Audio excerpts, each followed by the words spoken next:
Ang panaginip ng nagtra-travel. Kapag nanaginip ka ng nag-travel ka sa hindi mo kilalang lugar, at depende sa mga panaginip mo, gaya ng nakasakay ka sa kabayo. Ang ibig sabihin nito, ang matagal na mong inaasam-asam na pangarap ay unti-unti nang matutupad. Kung nakasakay ka naman sa eroplano, may possible na kailangan mong lumayo sa inyong lugar.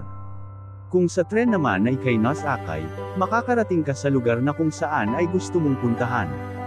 At kung ikaw ay naglalakad lang, at may mga damo na iyong dinadaanan, o matarik ang daan ng iyong nilalakaran, ngunit ikaw ay nakarating sa iyong pupuntahan, ibig sabihin lamang nito, anuman ang kinahaharap mong pagsubok sa buhay ay magiging matanggumpay ka pa rin sa iyong buhay, at kung nanaginip ka naman na tatawid sa ilog, sa kahit anong uri ng ilog gaya ng malakas na agos, o kalmado man ito, at nagawa mong tumawid ay makakarating ka sa pupuntahan o may possible ang iyong mga balak sa buhay ay matutupad.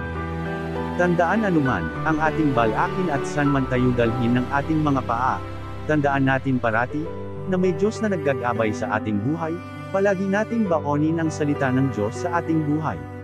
Maraming salamat po, mabuhay! Be Dream Motivational Vlog.